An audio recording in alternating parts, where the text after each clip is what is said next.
गोजरी ज़बान में अपडेट सुनिए। भारत में यूरेनियम की चोरी दे जौहरी दहशतगर्दी का बड़ा पैमाना के ऊपर सख्त खतरा पैदा हो गया है। भारत में पिछला 20 साल के दौरान 200 किलो से ज्यादा न्यूक्लियर मवाद चोरी हुआ है। 1994 से ले गए 2021 तक भारत में न्यूक्लियर मवाद की चोरी और गुमशुदगी का होने तक 18 वाक़ात रिपोर्ट हो गया है। भारत न्यूक्लियर टेक्नोलॉजी और मवाद की गैर कानूनी तजारत में होने एक मुमकिन हॉटस्पॉट का तौर पर उभरे हुआ है, जिसका तबाहकुन नतीजा बरामद हो सके।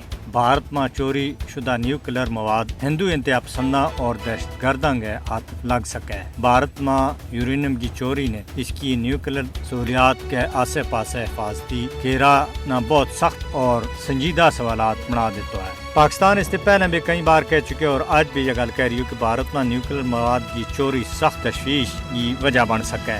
लिहाजा ये आलमी ताकतों की जिम्मेदारी है कि वे भारत में एटमी हथियारों की हिफाजत और सिक्योरिटी का म्यार न यकीनी बनाने के वास्ते अमली इकदाम करें, ताकि न सिर्फ इस खिता बल्कि पूरी दुनिया की अमन और सलामती न तबाही और बर्बादी से बचाया जा सके। अक़वाम मुत्तहिदा की सलामती कौंसिल ने भारत में यूरेनियम की चोरी का वाक़ात की तहक़ीक़ात को मुतालबा करना चाहिए। इस सिलसिला में आलमी एटमी तवानाई एजेंसी IAEA ने जौहरी मवाद न महफूज करण का बारा में गैर जिम्मेदाराना रवैया बरतन और हद दर्जा गफलत को मुजाहिर करण पर भारत पर पाबंदी लानी चाहिए। दुनिया ने भारत में यूरेनियम की चोरी का अफसोसनाक वाक़ात की मुकम्मल तहक़ीक़ात शुरू करनी चाहिए, क्योंकि भारत में यूरेनियम की चोरी ने पूरी दुनिया के वास्ते खतरा की घंटी बजा दी है, जिस पर आँख बंद नहीं की जा सकती।